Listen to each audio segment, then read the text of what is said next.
Let me guess, black predominates this year. Vatican fashion show. She's vice president of public relations.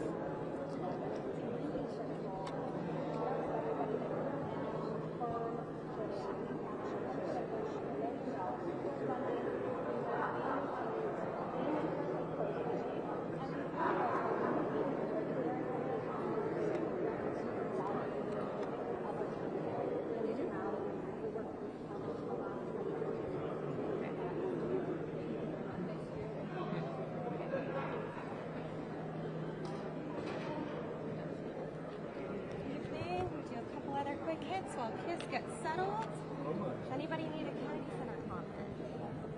I'll make it, sir. Thank you, guys. Does anyone need to check their camera shots? I'm also here for that. Thank you. Perfect. Hi, Ellie.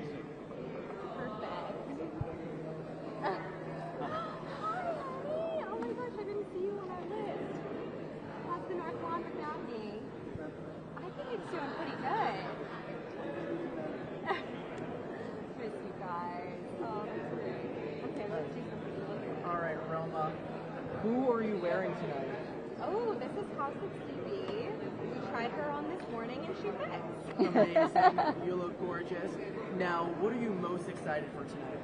I'm really excited to see the variety of art on this stage this evening. The Kennedy Center is an iconic institution.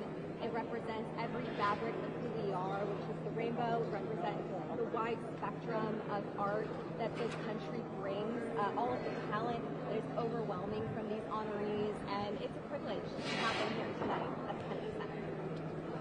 Thank you.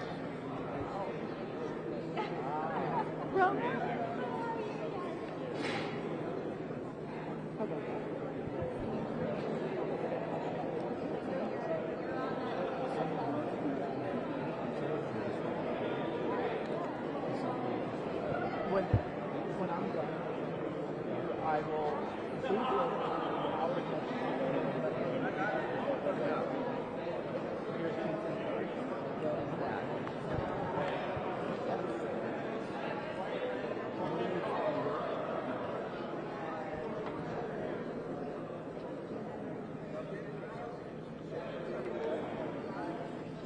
That's for soccer.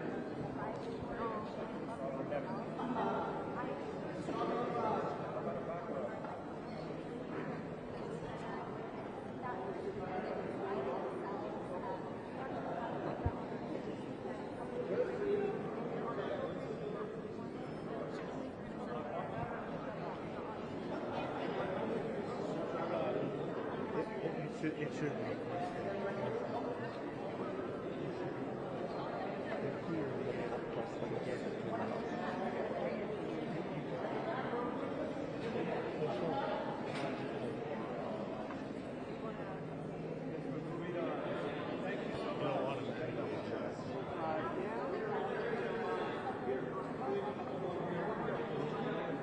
Still a big change.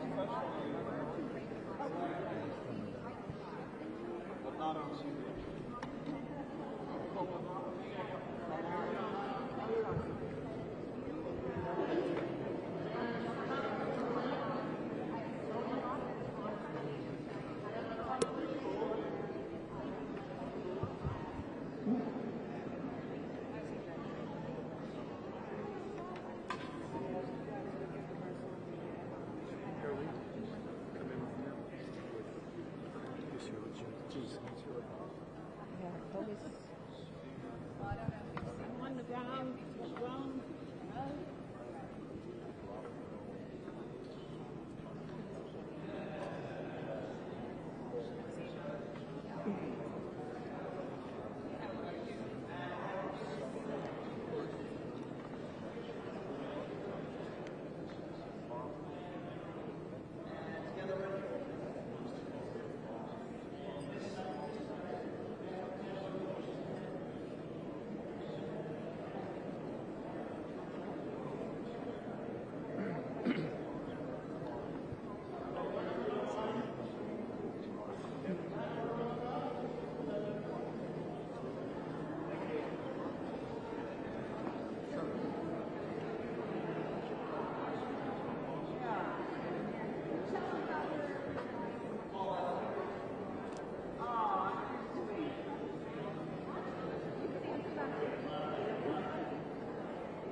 I know, yes, all together. All together. All together.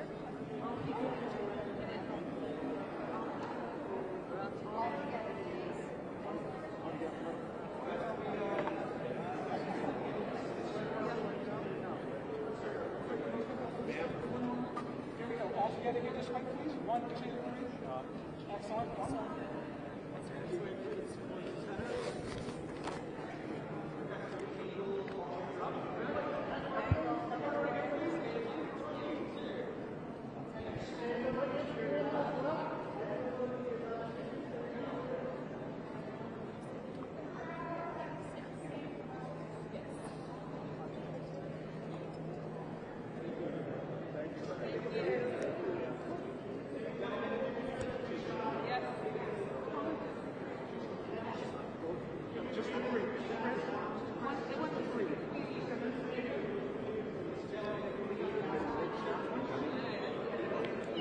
Over here, please, AP. Right here. Try to keep them on your right. What's up, man? Hi. Right here is good. Right here is good. Yep, perfect. Nice to see you. Congratulations, man. Thank you. You're very Arlene kind. from Reuters. How are Can you? we talk at the same time? Yes. No, we'll be separate. We'll go one. Well, I'll go and then she'll go. No, I All right, won't. so here we go. PR. Congratulations. What did your Reuters. name speak? Hi. So what does it mean to be here without Mr. Freeland? Or what would he say?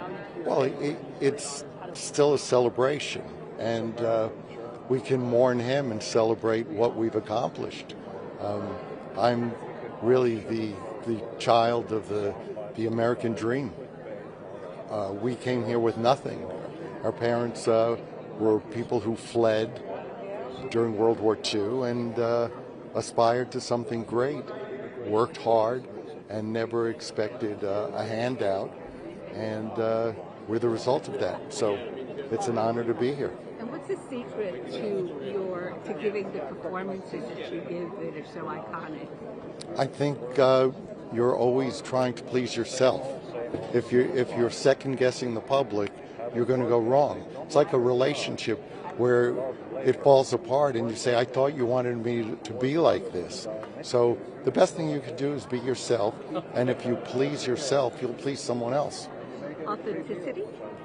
That's what authenticity is. Well, you've been critical of President Trump in the past. Sometimes Before you were born, over half a century ago, sadly, Ace Frehley, originally guitarist, didn't make it. It would have been a great honor, but his daughter Monique and his wife Jeanette are going to be here, and we're going to make sure that, and I spoke with President Trump, he confirmed there's going to be an empty chair beside us in memory of Ace. Speaking of the president, what are your hopes for his hosting duties tonight? Do you think he'll be extra funny? Always going to be great. He's always been in show business, and Shakespeare knew this stuff before you guys did. The whole world's a stage, and we're just all actors. You don't dress like that for no reason. You're aware people are going to be looking at you, and you wear shades because you want people to think you're in a band. Come on. That's it, man. And the reason I wear it all the time is because the sun never sets on planet cool. All right. You have Hi. here From with Reuters. NPR Thank you. and Reuters. How come your words are too small? See, I know. look at AP. That's cool, but you need bigger. Well, thank you. You're absolutely NPR. right. Nobody cares. Oh, Can I quote you that you said that? I need a bigger platform to stand on. yeah. Tell me, what does this mean to you? You have to speak up. I'm in a band. What does it mean to you to be here, to be with your family? What does this mean? Well, we all started before you were born, half a century ago, before cell phones and digital stuff. And we did it the old-fashioned way. You get into a station wagon and you go across America, and like the original politicians, take your platform to the people. And we were never a critics band, but those critics are all dead. What did you tell your wife when you found out you were going to get this award? He said you got to go buy a dress. Or two. You good? You've been a friend of President Trump's for a long time. You've known him from Celebrity Apprentice. What's your take on his job performance? Are you supportive of the way he's handling it? Why do you care? I'd be interested to see what you think. Yeah, but it's all nonsense. It's all clickbait. When I was first starting to vote, there used to be a curtain, and you vote that I put a year into it, and I'm turning 80 December 20th. So it's been a great year for me. It's been a great year, and this has been a great time. So God couldn't have given me more stuff from a kid from the streets of Brooklyn. I can't believe I was in the White House. Holy mackerel, the White House. Like, wow. Congratulations, Ken. Thank you. Congratulations. I'm from Queens. Oh. Hopefully you'll still talk to me. No, well, I was from Williamsburg. My brother lives in Queens, and my sister lives in Queens. I was born in Astoria. My daughter lives in Okay, that's where they live, Astoria. So I'm with Reuters. So tell me what this means to you to be here. I'm just so honored to. I wish my parents were here to see it. And again, we lost our guitarist 5 weeks ago. He had a horrible accident. I wish he was here. It's a dream. It's like almost surreal. Our world is nothing like the Oval Office I was in last night, with the president. And you can tell my wife, I have not slept. Last night I finally laid my head down. I slept 9 hours, which was a miracle because I have insomnia. And I couldn't believe today that I was going to be sitting, here and meeting all these. It's very exciting. It's my heart is beating like a triple. Record coming out on December 19th. Yes. So it's on December 19th. And my birthday's the 20th. I'm turning 80. Is it like this? And although I feel 20 in my brain, but the body's starting to feel 53 years of drumming. But what do you? My son's a drum school. So what do you tell musicians who are young, who are coming up? My father loved big bands, and he put on a Benny Goodman album with Gene Krupa, who was my idol. And I heard Sing, Sing, Sing, and I knew immediately that's what I wanted to be. I wanted to be a drummer, and I worked in a butcher shop, and I bought this old set of drums at $200. They took it out of my pay. I took them home, and I never stopped playing. And I music first, I had no idea of buying a big house and having a lot of money. It's always been about the music and from the heart. Either you got it or you don't. And even if not, just to play an instrument is a God-given gift. I mean, my mom used to say wasted talent. I don't know if you ever saw Bronx Tale, but that's how she was. And my grandmother would cut your hair and get a real job. And my mother would leave him alone, just let him play his drums. So thank God for my mother. I know she's looking down. And you tell new drummers to keep practicing. Yes, keep practicing. I still have a practice pad when I watch TV, and I play along with the commercials. I think I'm adding something to the music. So just play and enjoy it, and don't think above it all. Just enjoy the moment, because it goes fast.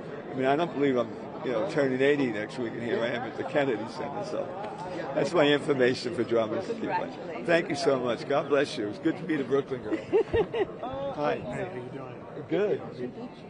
tell us a little bit about Ace and how you met? We were very close. Ace and I lived near each other. I watched his daughter born. His wife, his godmother. And also for so it's been a hell of a loss. But I was with him at the end. So were you performing ahead of time? I miss him. Yes, I'm in the tribute for Michael Crawford, but his daughter's here. And I'll be singing Music of the Night and Phantom of the Opera. What does it mean to be singing such an iconic song here? Very big part of the band. I am on cloud nine. I just can't believe that I get to be a part of this and to honor such an icon in all of music. You know, this is so well deserved to have initiated this role. You know, to really formed it. It's just it's in the fabric of our culture. So you know, you hear the music and you hear his interpretation of it, and you know exactly what it is. And so it's an honor to be asked to do and be a part of that. Thank you. Hi. Hello. I'm Arlene with Reuters. How are you? What's your name? Arlene. Hello, Arlene. And what will you be performing today, and what does it mean to you to be here? Will you be performing? I'm performing in honor of my friend Gloria Gaynor, and I'm going to be performing 2 songs that I did on her album Testimony, which she won a Roots Gospel Grammy, and she actually presented me with my Grammy. And it was the first year that they had that category, and I won it. And then she called me out of nowhere, like a year later, and she was like, personally, nobody does that.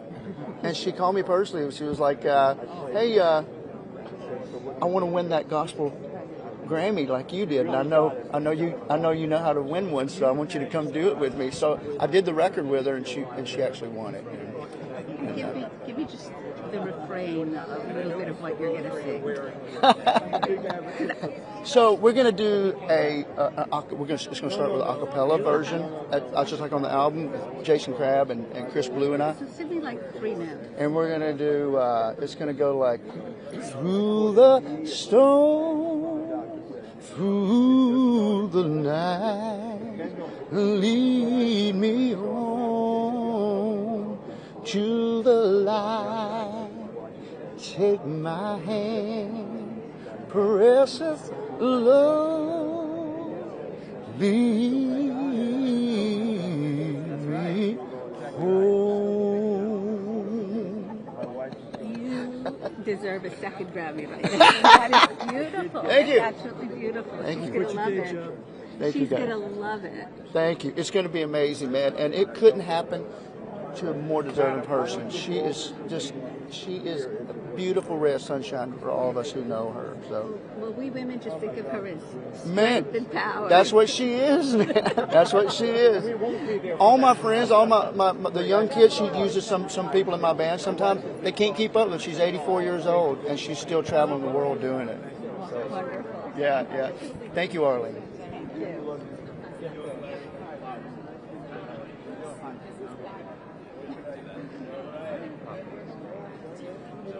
Hi. Hello. I'm Arlene with Reuters. How are you? Well, Chris Blue. Will you be performing today? Yes, ma'am. I'm performing for Gloria Gaynor with Mike Ferris and Jason Crabb, 2 gospel goats and legends in their own right, and I'm honored to be here. That's wonderful. What are you performing? What will I be performing? I'm performing a song called Precious Lord, Take My Hand. And it's a classic gospel song that I grew up singing, in fact, in church. And so to be able to sing that song here on this platform with this, amazing group of people is going to be something truly special. I'm really excited about it. So I just told Mike this in the dressing room. I said, I'm surrounded by all the people that know her. Like, her pastor is my pastor. The label that she did her gospel record on is my label. So I'm surrounded by everybody that knows and loves her and people that she loves. I haven't had the privilege of meeting her yet. So tonight's the night. I'm excited. I cannot wait to meet her. It's going to be cool. And is that your beautiful wife? This is my beautiful wife behind me. Come on in here, girl. I know enjoying it from back there. Listen, this right here is the better half. Let me tell you. Absolutely beautiful. Don't let go of her. I did well. I married way up. Way. That's the trick. That's right. Give me your name. My name is Chris Blue, like the color blue. And where are you from? So I'm from Tennessee. We're from Knoxville, Tennessee. Yes. One of our cameramen's from Tennessee. Oh yeah? Yeah. He lost the accent though. Good old Rocky Top. You can't beat Rocky Top. It's a great accent. It is a great accent. Thank you. Thank you guys. Thank y'all. Thank you. What did it mean for you to get the call to do this performance? Did they call? Who hit you up? How did you know you're going to be doing this? Man, so it was crazy. I was at work. You know, so I'm a worship pastor at my church, and I was just hanging out with my family, doing some work, and then I got the call, and I kind of froze up. From who? Because I couldn't believe it was somebody from our team, and so I was just like, wait a minute. What? I have the what? I hung up the phone because I didn't think they were serious. They called back and said, no, listen, this is not a joke. It's real. And so get ready. Here we are. You ready? Absolutely. Yes, sir. Without a doubt. Thank you so much. Thank you. This is a historical night. It's a new Kennedy Center, a new host, a new everything. How does it feel to be part of this induction year? Well, as I've never been here before, so it's very, very exciting, and it sounds as though it has great things ahead. So I wish I could still sing as strongly, because I'd love to come back here and perform. I could come back and sing something more quiet. The last thing is, when you first saw the book for Phantom, no one came from the hall thoughts of how you would pull it off. Well, initially, I thought when Andrew said, he said to me, it's going to get crowded. we must do Phantom of the Opera together. And I said, not foolishly, yes, Andrew, I'd love to. And I thought he was thinking of me for the part of Raoul. And I had no idea. So I studied Nelson Eddy's version of the Phantom of the Opera and studied Raoul for about 6 or 7 months until Andrew called me in, and I said, well, Andrew, I said, you got your Raoul? And he said, yes, we got him yesterday. He said, I want you for the Phantom. And I said, the old one? The ugly one? It took off from there. I'm so glad. Hi, Carly from Reuters. How are you? All right. Go. And you brought a beautiful date. I certainly have. This is my daughter, Faith. Hi, Faith. Thank you for being here with us.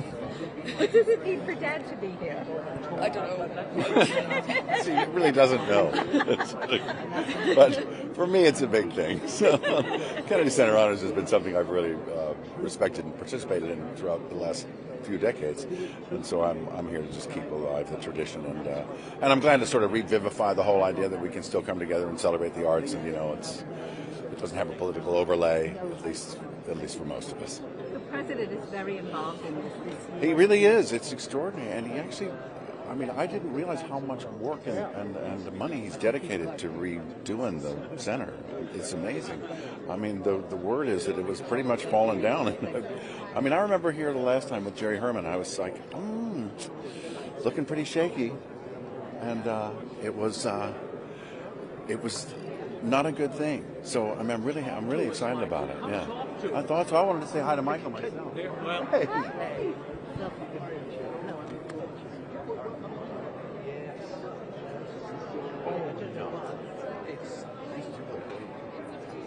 Meet my daughter, Faith. Hello, Michael Crawford. Hi. Hello. Here's the man. And You've had some great stuff to do. I'm kind of cute. Thanks so much. Yeah, well, And Mike, go ahead and say we're with Reuters. I'm with Reuters. Hi. Can you also talk to me about what it means to be here? Congratulations. Thank you. It means I'm speechless. It's so humbling. But at the end of a career, I didn't expect a phone call like that to say you're going to be honoured, and it was just mind blowing. But you've worked for it your whole life. But you don't think about that. I think we go to do, and we all go to do our job the best we can, and you don't do it for reward. The reward is having full houses. That's the excitement, and to have gone with Phantom to have such audiences in England, and then in New York, and then in LA. We went to. It was amazing to see people sleeping outside before waiting for tickets, and you dream of stuff like that. What does it mean that your music, that your performance, that your show is so iconic on both sides? But, well, I say before, I started studying American film, unknowingly study, but from when I was about 7 years of age, seeing Buster Keaton and Harold Lloyd, and watching the truthfulness of their comedy. It was dramatic. What they did was dramatic, and you saw them fall, and Laurel and Hardy. But it's brilliantly done. It's absolutely brilliantly done.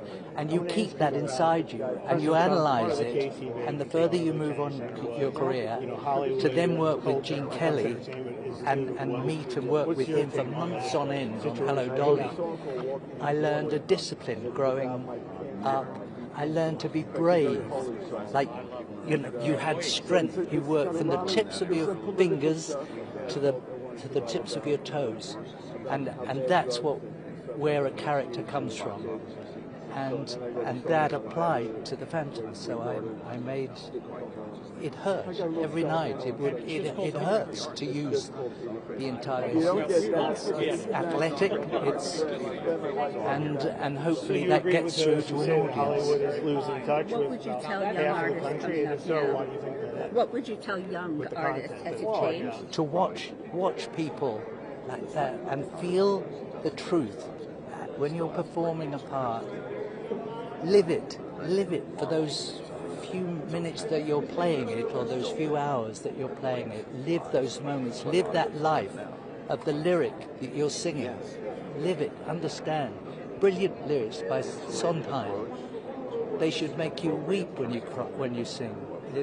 They're amazing, and it's all American. So I owe you a great deal. Thank you very much. Thank you very much. Thank you.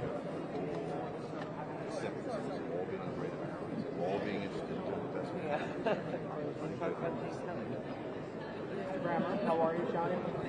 Hey, Johnny, how are you? Oh, yeah. We've met on the red carpet of the Golden Globes. President Trump is hosting tonight. It's kind of different. What do you think?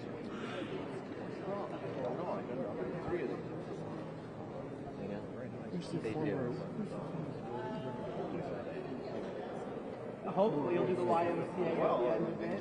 Does it better than anybody else. Yeah, now you're in Hollywood. I reckon there's a former winner with the thing around his neck. Is on the naughty guy standing there, glasses. Is that Arturo Sandoval? It could be. Yeah. I think that's Arturo Sandoval. You on the naughty list, there's several. Have you been naughty or nice? Always naughty. There you go. What do you want to tell Jesse Waters? You sent me here. What do you want to tell him? Well, I enjoy being part of this world. Thank you so much. We got to stop. I almost brought your phone. You are here.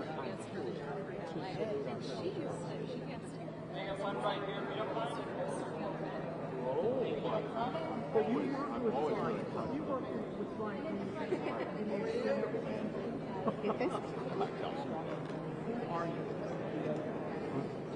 Oh. Yeah. He was here 2 years ago.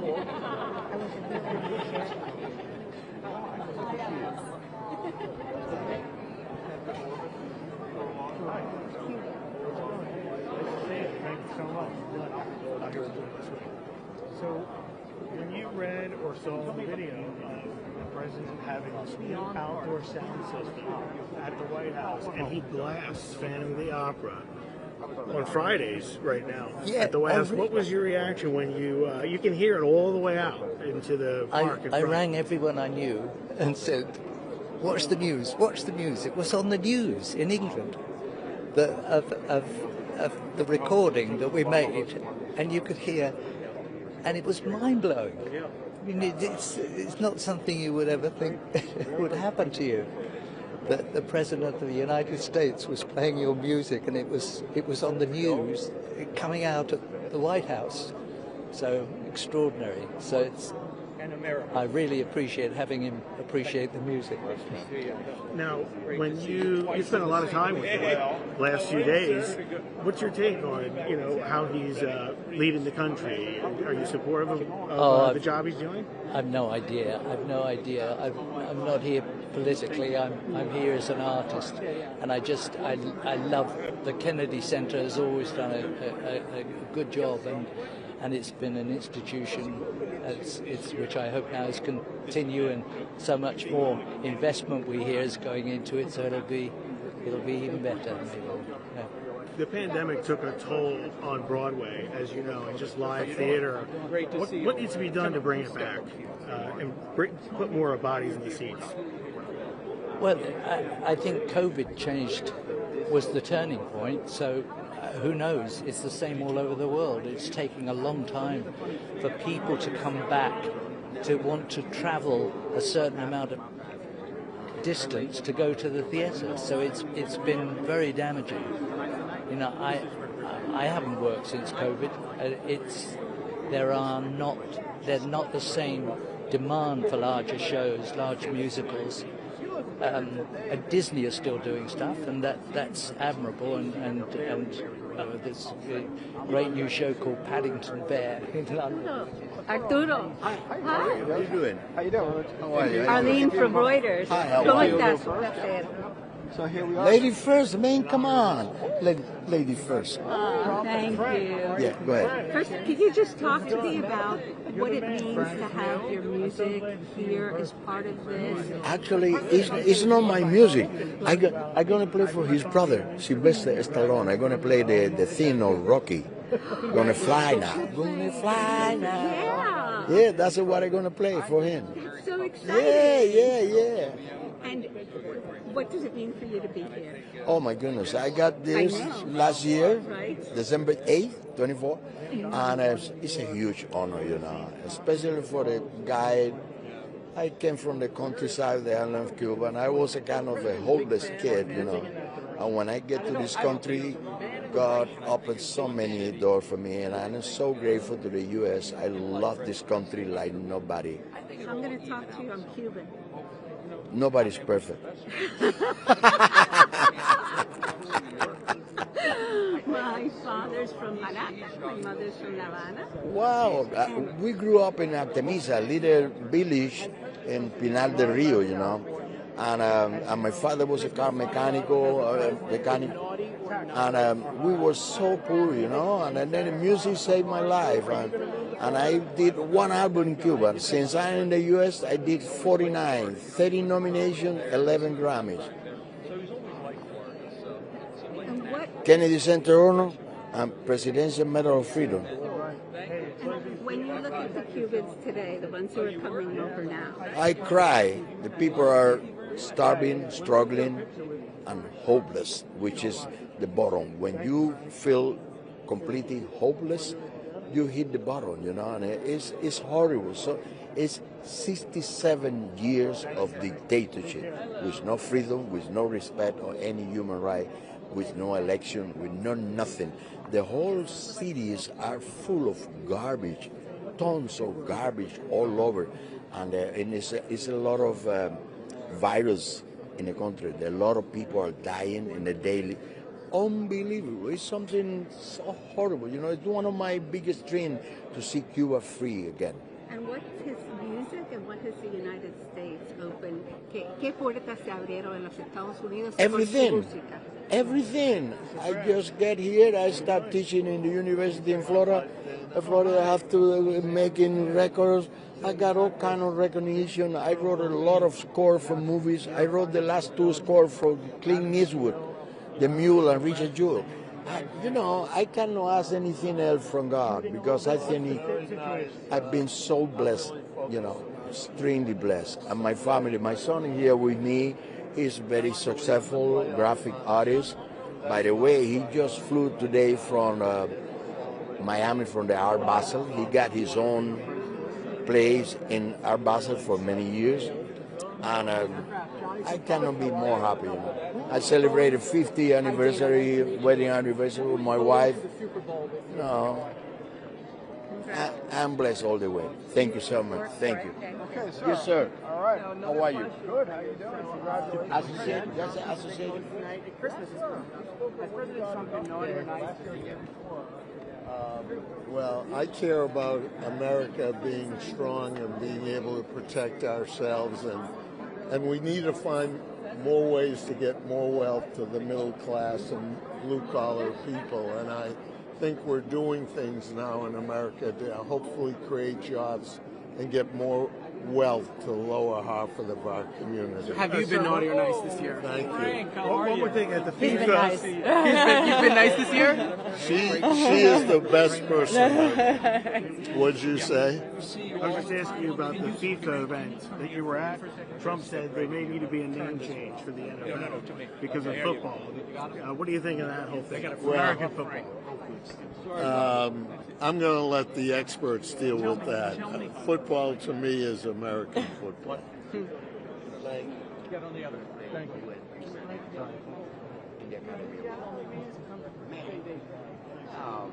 I love that guy. This is all just great. Besides being an incredible musician, he's an incredible human being, you know. And play with him and play for Stallone. We share something in common because we smoke cigar, the same kind of cigar, Arturo Fuente from Dominica. He's very close to Carlito Fuente. And Carlito's my best friend ever. No, we're kind of. I know. Everybody's mics are kind of. It's okay. No, sir. No. No, because I don't want to help the dictatorship in any form, in anything. Besides that, you cannot compare. Arturo Fuente cigar, the very best in the world. They have no competition. No competition. And Carlito is very close to Sylvester Stallone. And I met him 2 or 3 times together with Carlito in those events, you know, the cigar event. I'm going to be so happy playing for him. And it's a version of Maynard Ferguson, who was a dear friend, incredible trumpet player. He made that song very popular, Maynard Ferguson. And that's the version I'm going to play, Maynard Park. Oh, I'm on heaven, man. I can imagine. Thank you so much. Thank you. Thank you. I think I finished already. Nobody interested. How are you? I'm doing great. Oh, the AP. How I'm are the you? AP. He's AP, I'm Reuters. You're Reuters? Yeah. Okay. So we'll start here. How are you? I'm doing great. All I'm right. happy to So be here. here we are at the Kennedy Center. Quite a diversity of inductees from rock bands to Broadway stars to disco stars, Disco. country, and of course Rocky Rambo. It couldn't get more American. It couldn't get better. I mean, America's where disco was founded. America's where country western country music was founded. Rocky. I mean, can you get any more American than that? And Kiss, the rock and roll era, and probably one of the greatest rock bands of all time. So I am so excited. And then theater as well is included in there.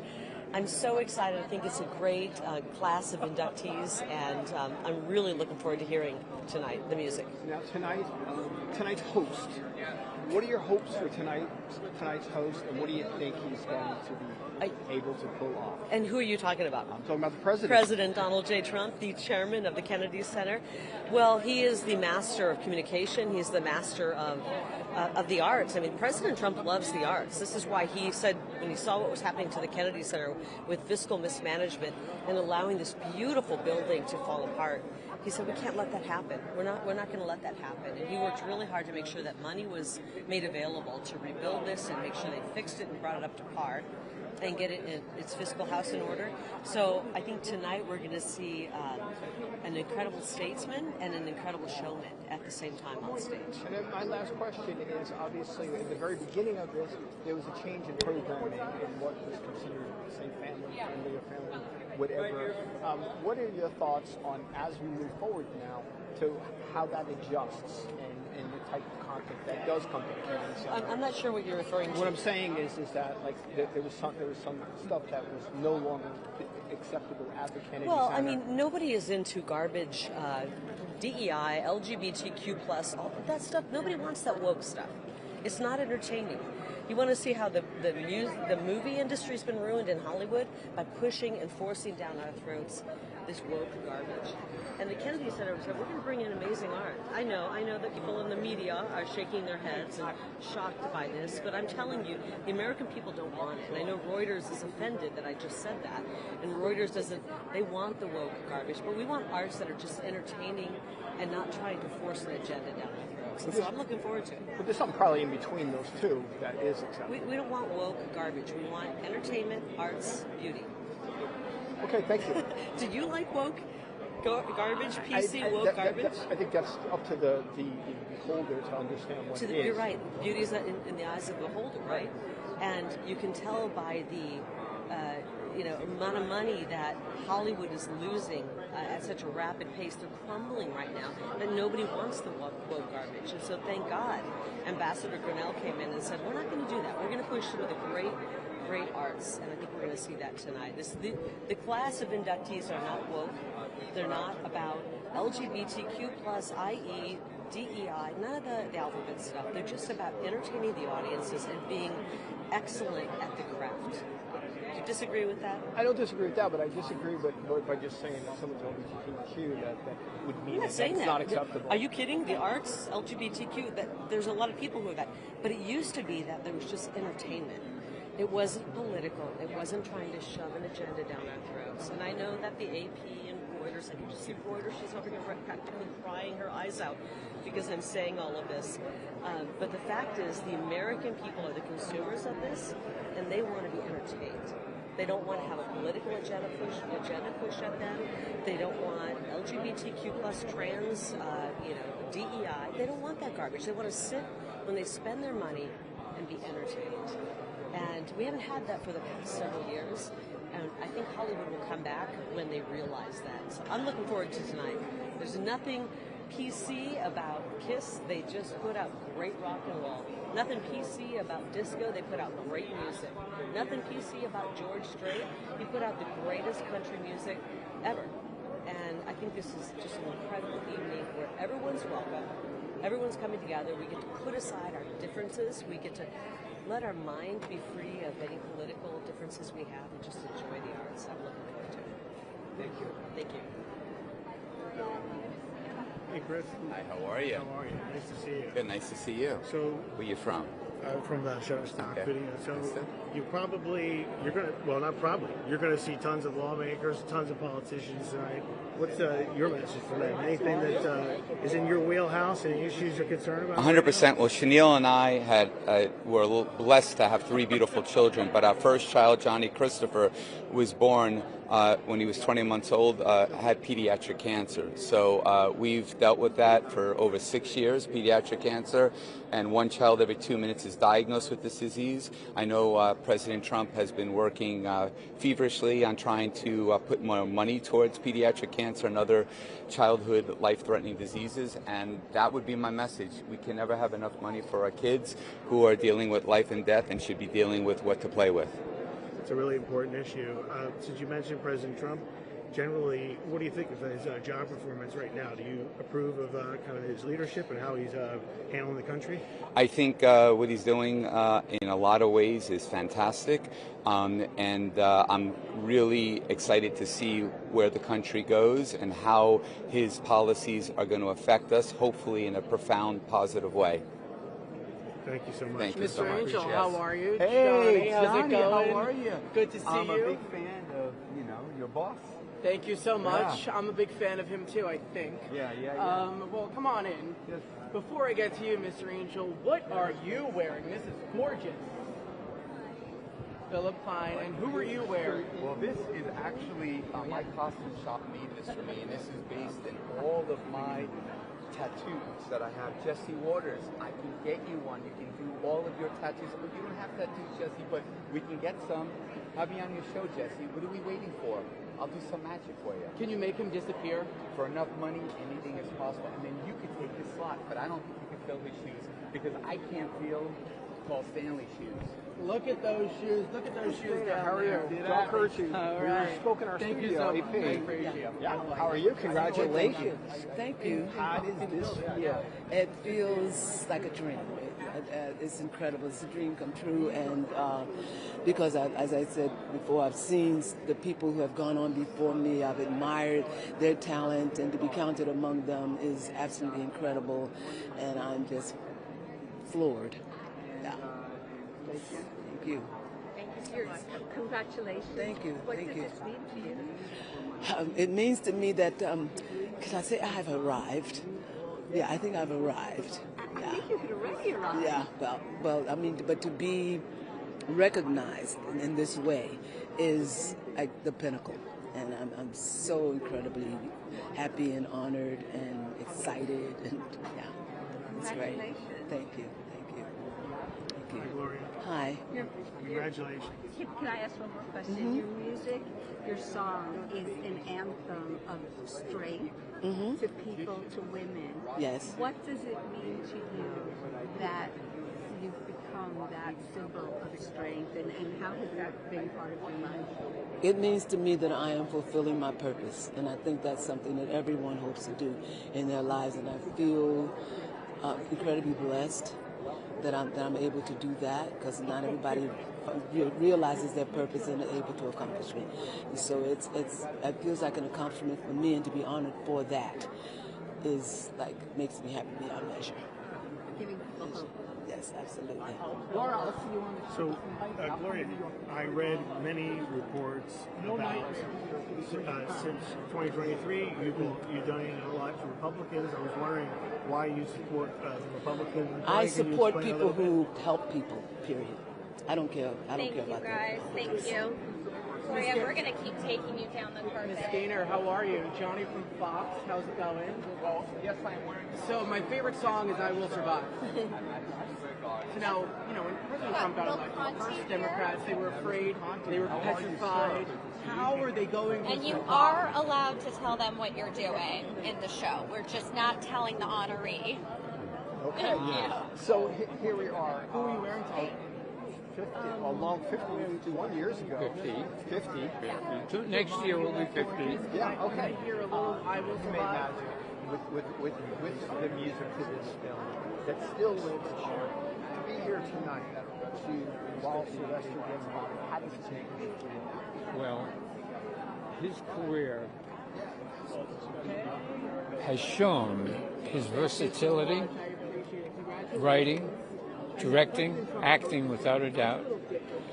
He's shown to be well-deserved with this honor.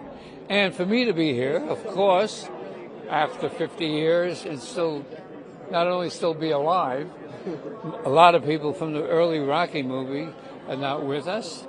But to be with Sly now, a wonderful pleasure. Arturo Sandoval will be out there. Yeah, Tell me a Arturo little bit will about be. working with him, which you have in the past. In the past, Yeah. yes, wonderful pleasure. The memories that we've had, I can't wait to reminisce. Of course, he doesn't know that I'm here now, but we'll do all that sharing as soon as the show is over. That is great. Thank you so much, sir. He's behind you, I think.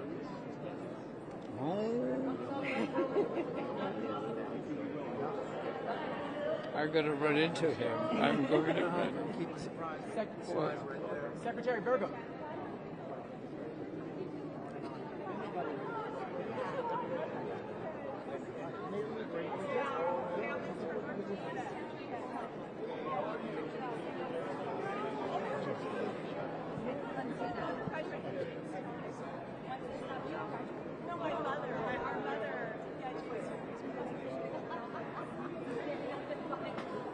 Secretary Burgum.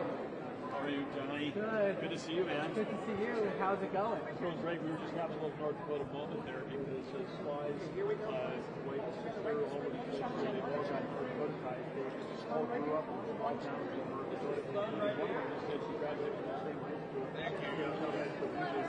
Mr. Stallone. Mr. Stallone.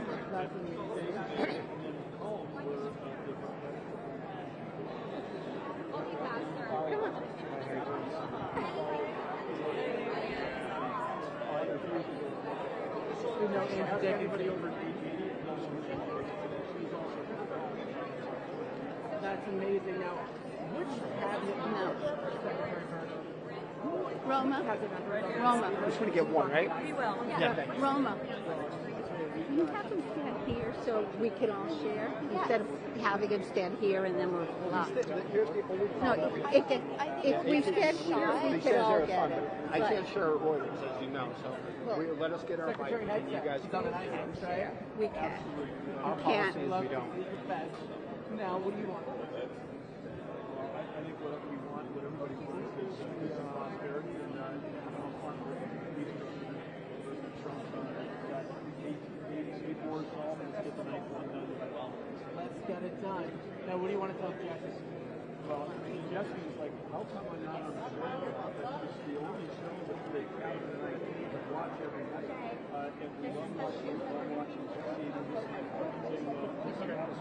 All right, Secretary, you know what we have to do now. Here's Johnny. Good seeing you too.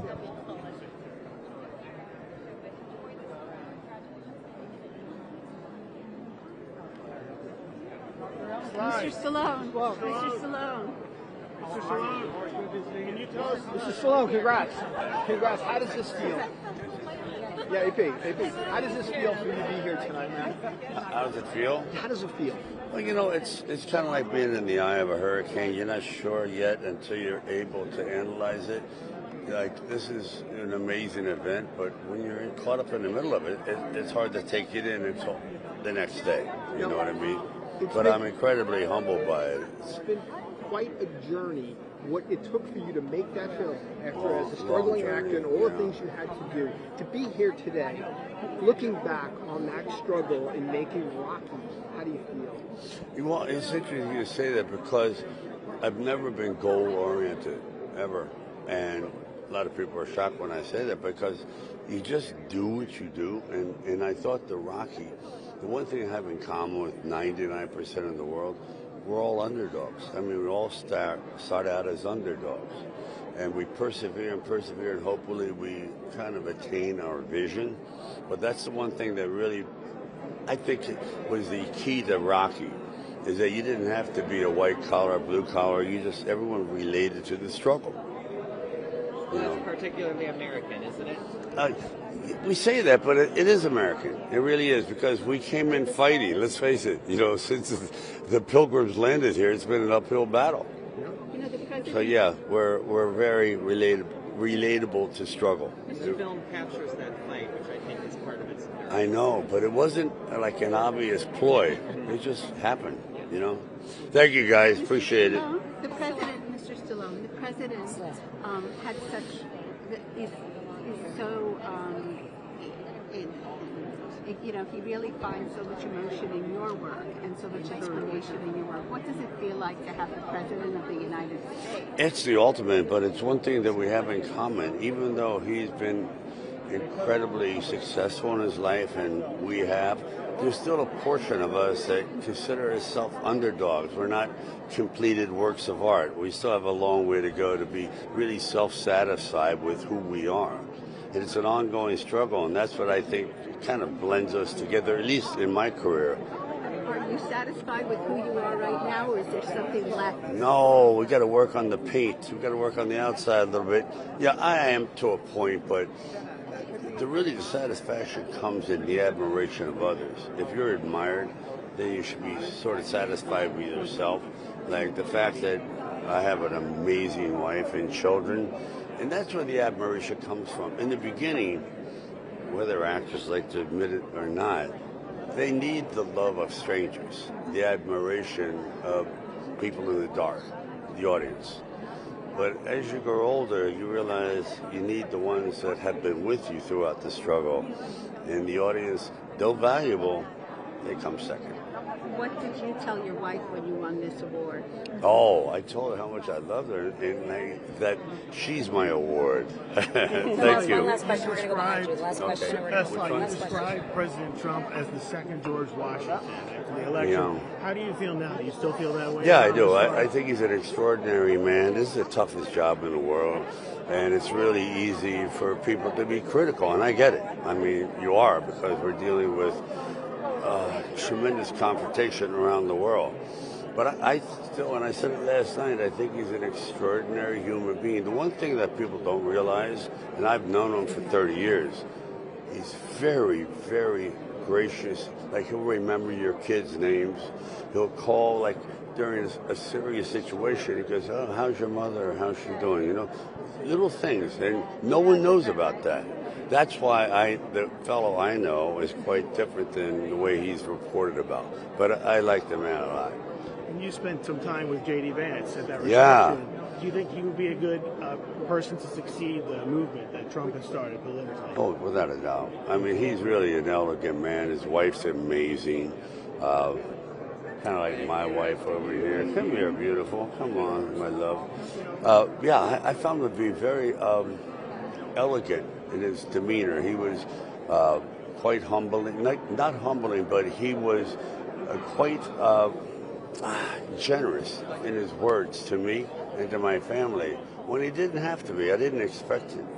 So there's something about when you look at a man eye to eye, and just you can feel it, whether they're real or whether they're trying to be posturing for a different idea. But he's authentic. I mean, look at the book he wrote. Talk about humble beginnings. All right, guys, thank you. Are you okay? This way? Are you okay? Because some fans are concerned about you when they saw the video of you with the king. How are you I'll doing? tell you, because I've had 8 back operations. I have 1 more going, and it adds up. You know, it's just, oh, you again. I'm glad. Thank you so much. Blessing offer. Thank you. Performing tonight for a Sylvester Stallone tribute. Ready? Hi, yeah.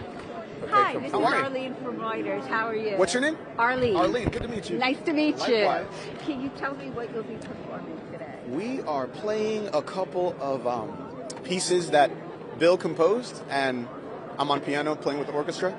It's awesome. And what does it mean to you to be here today? Listen, I love the arts. B, I've played the Kennedy Center a handful of times. And also it's Rocky, and it's George Strait, and it's, I'm just honored. Yeah. But you said you're playing for Sylvester Stallone. I'm playing a couple of the pieces actually from the Rocky movies. And what do you think of the movie? Love. I mean, you just hear and it's over, Yeah. You want to run the Philly stairs, everything. Thank you. Absolutely. Yeah. Blessing offer. You're performing for Sly. Yes. Oh, awesome. So, Bill Conti. Bill Conti. Yeah. Tell us Carrie about Walker, she's Rocky. performing this evening in the Michael Crawford segment, if you'd like to see. After all these Tell me what years, it means Mr. to be Stallone, here. obviously he's the star, but from your perspective, because you're young. Well, I'm actually singing from Hello Generation is young. So we're honoring Michael Crawford, and I'm just, this is an opportunity of a lifetime. And I'm so thankful to be here to celebrate him and his lifetime, his legacy, his career.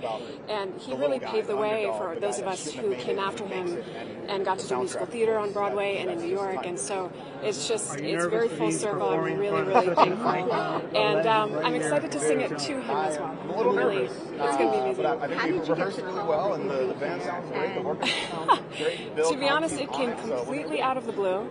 I wasn't expecting it, and someone just reached out and asked if I would be a part of it. And I've obviously been aware of the Kennedy Center and all the amazing work that they've done, and especially recently what the changes, and so it's just really kind of divinely put me in this position to be able to do what I love on a stage that is just so beautiful and is so known, honoring a man who has paved the way for so many of us. So this is a uniquely American honor. Yeah.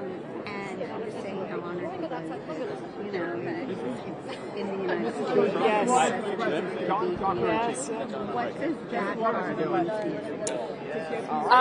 Well, it means more than I could ever say, and I am so much of my life's work is bringing art and country together, and I feel very grateful that I live in a place where I get to follow my dreams and do what I love, and so it's been it's just incredible to be here this year, and so I don't take that lightly, and I'm really honored to be at the honors. That's for sure. Thank you. Thank you.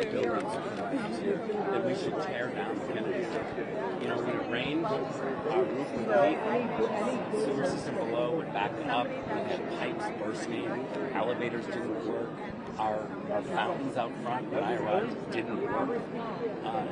The neglect was really terrible. And what President Trump said from the very beginning, he had this vision that if you would fix the programming so that it would be absolutely common sense programming that brings people together, the big stuff. And we see the same thing when it comes to Broadway. Some of the new stuff doesn't always work, but what works, what sells, is when you bring back the big stuff. And that's exactly what we're trying to do. We're trying to do common sense programming. And when we did that change, corporations came flowing in. We've never seen so much money coming in as we have. It's really amazing. And because of that, we have our largest ball in one night for the honors. We raised $23 million tonight. We have $130 million and growing in this 10 months since we've had. And so I'm really excited because clearly it's very popular at the Kennedy Center with corporations, with donors, and this is the change that I think arts institutions need. You mentioned two problems. One is the maintenance very seriously. The second one is the programming, which could be deemed arbitrary well, no, it's actually not, because here's what I did. I didn't cancel a single thing when I came here. I made a rule, and I said when you combine ticket sales and you look at donors and you look at corporations, you got to get to zero. You got to have a revenue neutral moment. Arts institutions across this country are struggling with ticket sales, donors, corporations, and the reason why is because it's become too fringe. The broad public, I'll jump out of that. Now, some of that is in the post-COVID world, Netflix and competition.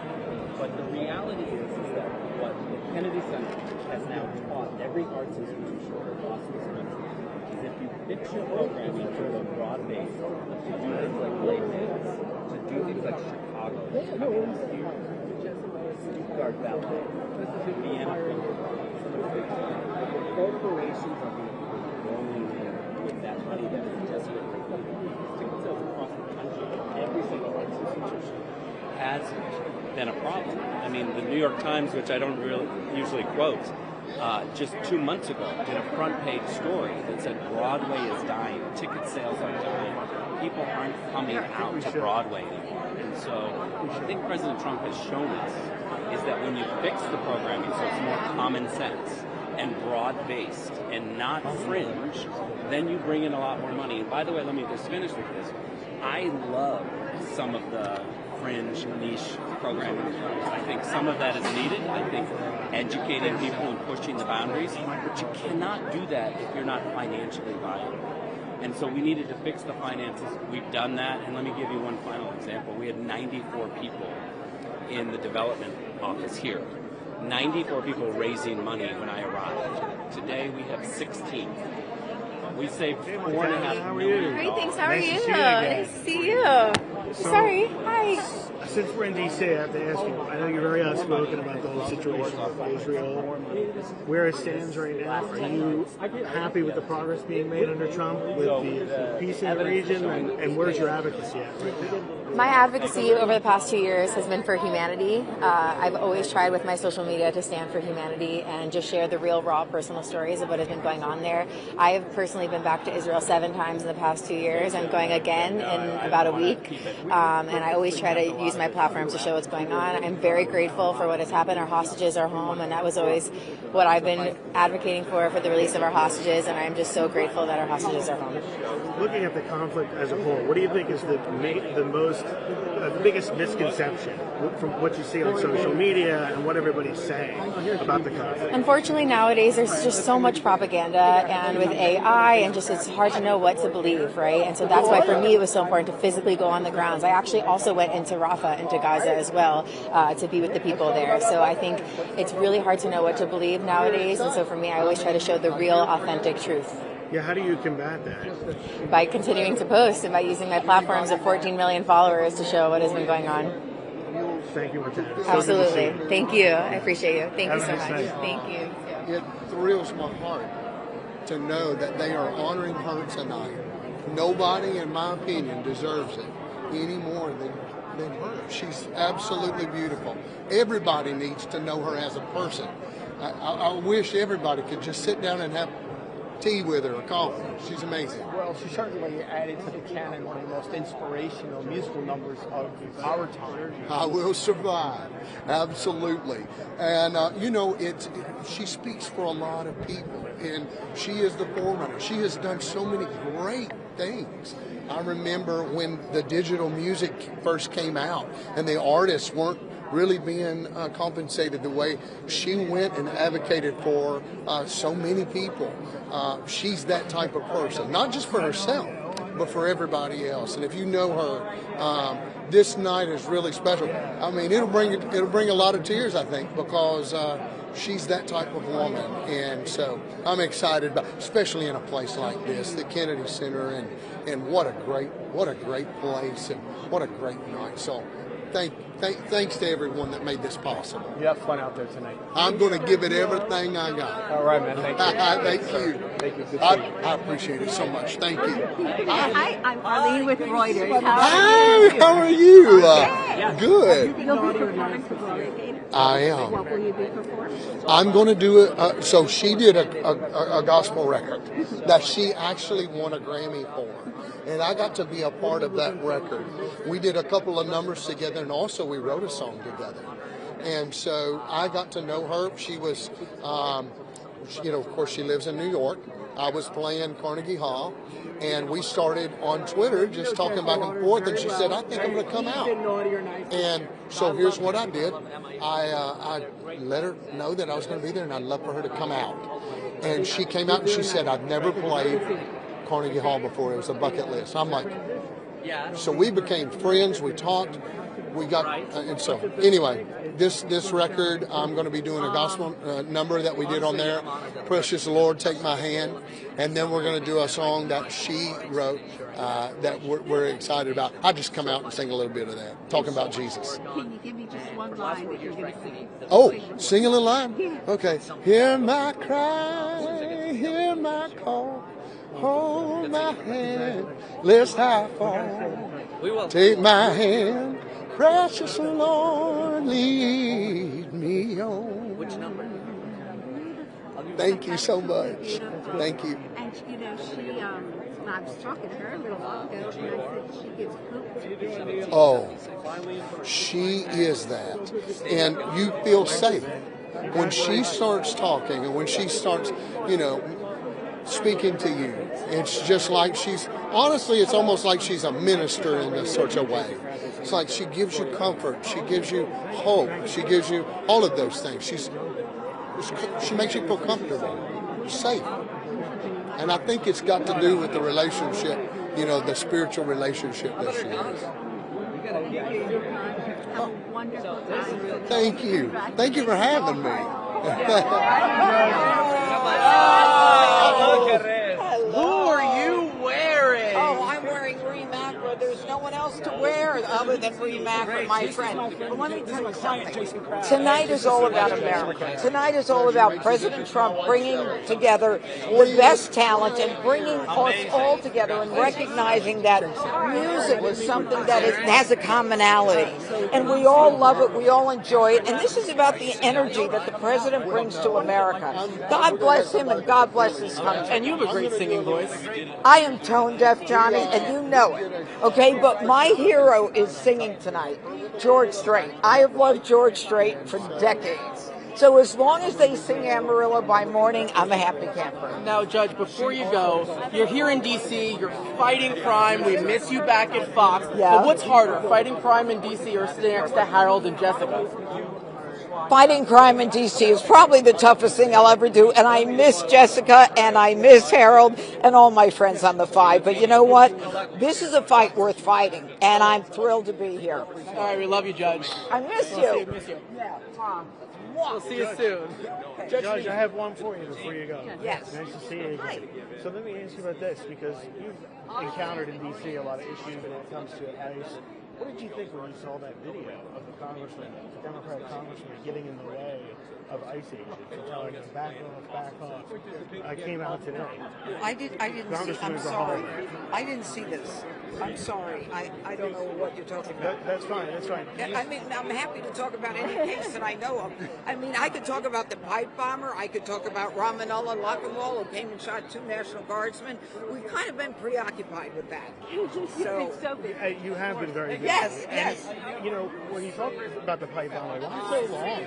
Why did it take so long to get him? Why do you think First now of all, he did it took President Trump and his FBI to make a decision to use the energy and to use the resources we have. Under President Biden, they pulled FBI off that case. It's all about determination. It's all about this president and Dan Bongino, Kash Patel, and my office saying we're going to get to the bottom of it, and we did.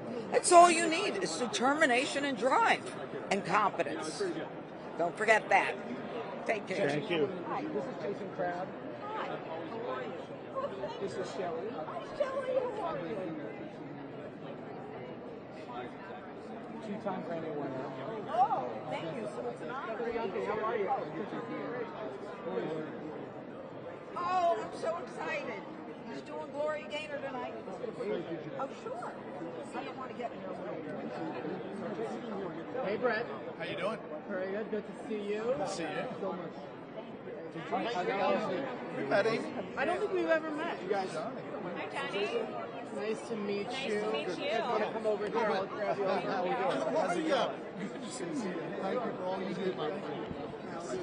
Yeah. He has one especially for you. Oh, good. Yeah, we prepared for this. Oh, wow. So I'll start with you, Amy. Amy, who are you wearing? You look gorgeous. I love it. Now, Brett, Jesse wants to know how many vacations. He says you're always off. Yeah. That's really nice for us. How many vacations do you have? He wants to know if you're improving your golf game. Is that why you're so good at golf? I am actually improving the golf game, one stroke at a time. I'll take you out. We'll do some practice. Has Jesse been naughty or nice? Depends on the day. When the cost of speaking is live, Pretty naughty. white flag. All right, what are you looking forward to the most?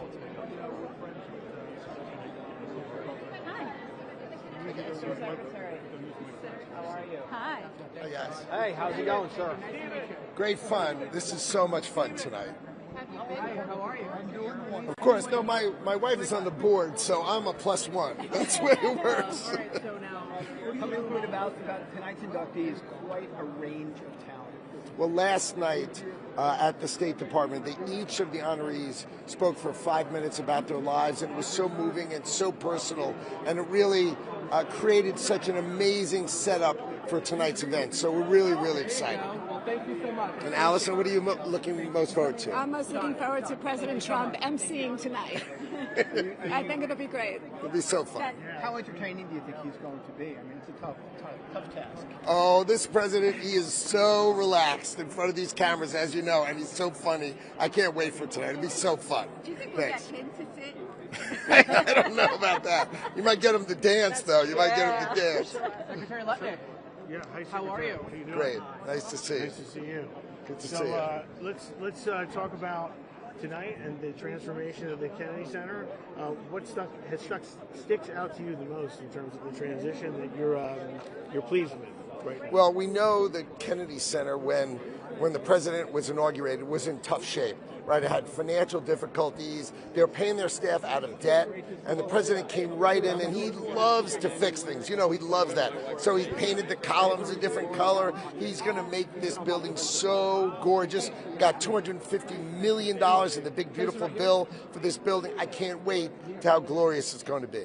Now, let me ask you about this. We have a huge Supreme Court case right now on tariffs. If that were actually to be overturned, Trump's emergency power, what implications would that have for the economy and for the country right now? So I sat through that case. We are going to win that case, right? We're going to win it either 5-4 or 6-3. And the Supreme Court understands how devastating it would be for this country if they didn't stand up for the president's power to protect and defend our economy and our country. So I think we're going to win. You heard it here. We're going to win that case. Thanks. Secretary Lutnick, how's it going? Johnny from Jesse Waters Show. Nice to see you. Have we done any trade deals today?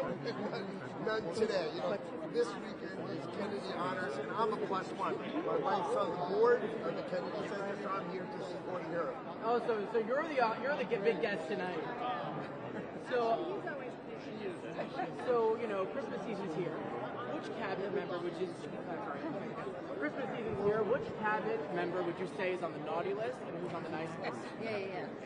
You know, I love this cabinet. They are the most fun. They are the most amusing, like a family. But Secretary Rubio is the funniest member of this cabinet by far. He cracks me up the most, so he is definitely the joy of the cabinet. He's on the nice list. Sure. Who's on the naughty list? No. Are you? You know what? You have to ask her that. But you know, we are such a tight cabinet, and so such a great team. I love being part of it. It's really fantastic. Who are you looking forward to seeing the most tonight? Oh, I don't know what the guests are. I mean, I think the key to tonight is we're going to see who performs. Hi. I'm Arlene. I'm from Reuters. How are you? I'm very well tonight. Very excited to be here. And you will be performing? I will be performing. I am honoring Gloria Gaynor, who I'm so excited to honor her. Well, excited to be here for all the honorees, actually. But years ago, Gloria Gaynor had a radio show with the BB Radio 2, and she was the host. She left, and they offered me Gloria's radio show. And I couldn't believe that I was meeting with her, talking with her about the radio show, and just a tremendous talent. And I Will Survive is the theme song for so many people's lives. You know, we're going to make it. We'll be good. So it's an honor to be here. Thank you. You know, he started with the columns outside. He's raised $250 million for the big, beautiful bill to make this building. I know who that is. Those two. They have a different height. They have a height challenge.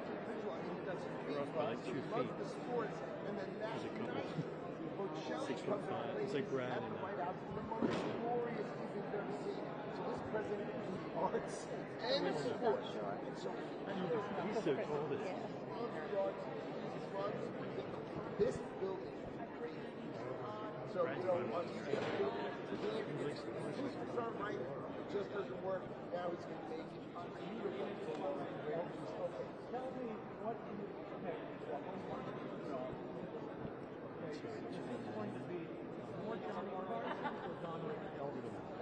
It's Johnny Carver's New Jersey.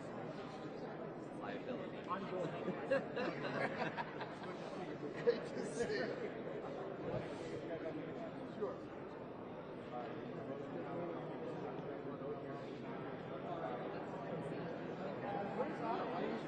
She'll be down here. She'll show up. When does it start? 6:30? Neil, you got a second? Come on over. Right here is good. All right. How are you? I'm John. John, everybody. All right. So here we are. I'm assuming you're here. Hey, Alina. How you doing? Support your post. I'm here tonight to present the award to Sylvester Stallone, and a long overdue award for him, a man who has amassed credits like no one else, a guy who's put hundreds of thousands of people to work when you really think about it. Just that alone, my hat is off to Sylvester Stallone.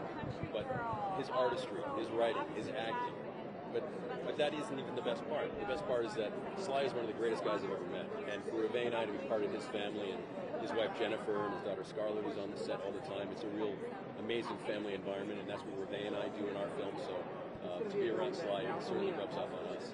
And your films were naughty or nice. You're an awful good villain.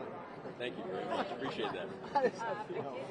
It feels great. I mean, I came out to Hollywood to be a comedian, but they're like, yeah, you don't look funny. How about a villain? Great, I'll take it. But for me, as everyone knows, I won't kiss another woman on screen, so that leaves me as heroic guys with helmets on in the middle of a war, or the villain.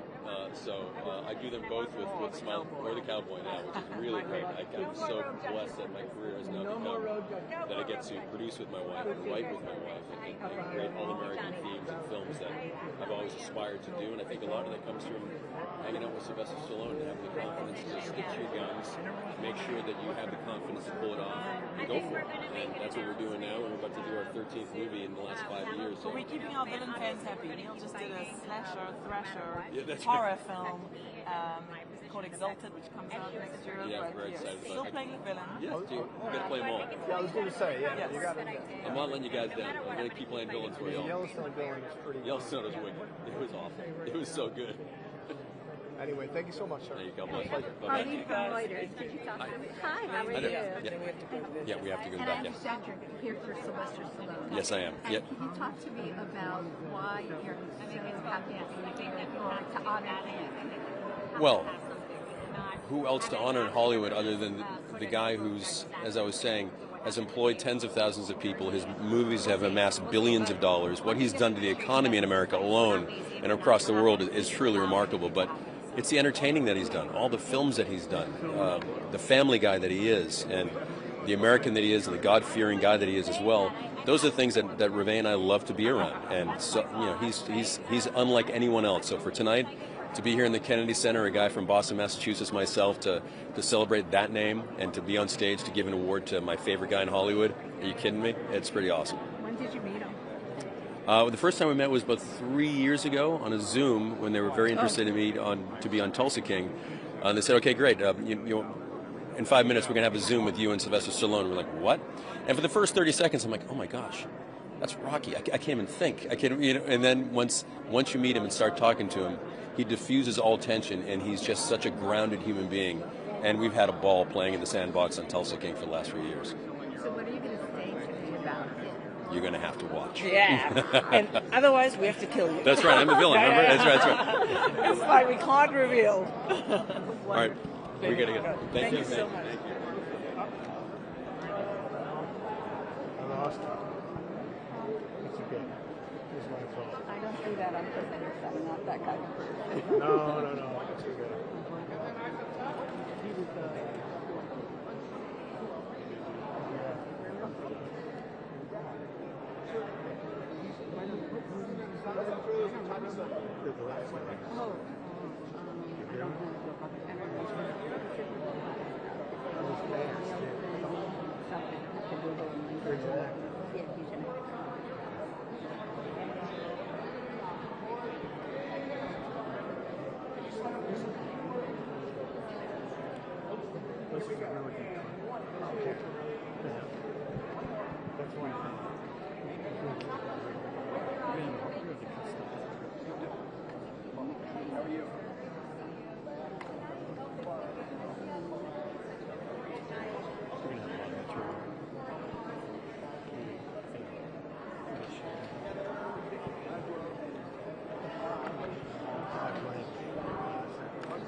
They're all here. Mr. Blanche. I don't know if I should get the doctor. I'll get Blanche. Mr. Blanche. Mr. Blanche. Quick question. Guess it's not I don't want it too loud. I can scream. Well, Trump, we're going to have to scream. I think he hears. I think he heard his live.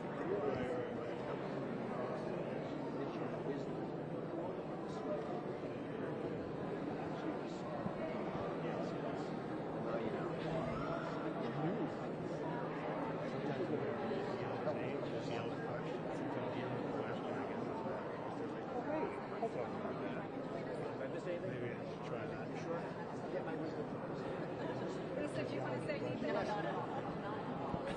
Dr. Oz?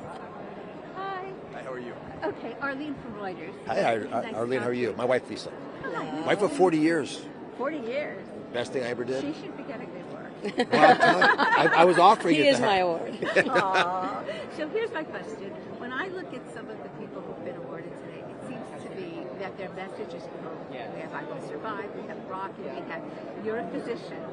How does hope, how does inspiration, how does that fit into people's well-being, and what does it mean for that to be what is being rewarded here today? Arlene, what a beautiful question.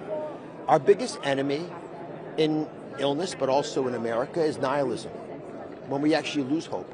And when you see Rocky, who happens to be my neighbor, and you see Sylvester Stallone in a private setting, he just gives you hope at every level. Now, he's funny as stink to boot, but he also is uplifting because his vision is a pretty simple one. See what you want to do. There's a fine line between vision and hallucination. Others have to see the vision. In order to bring it to life, you have to work hard. And I think that's sort of the message. If we work our tails off and we have confidence in ourselves and that there is some destiny that we could all achieve, it gives you hope that you could do anything. If Sylvester Stallone can do what he's done, we can all be superstars. It's not because he's normal, it's that he normalizes success. We heard that from we had Gloria Gaynor with I Will Survive. Arturo Sandoval walked through here and talked about his Cuban childhood, his Cuban childhood and how, the U.S. gave him opportunities. What does it mean that the United States at the Kennedy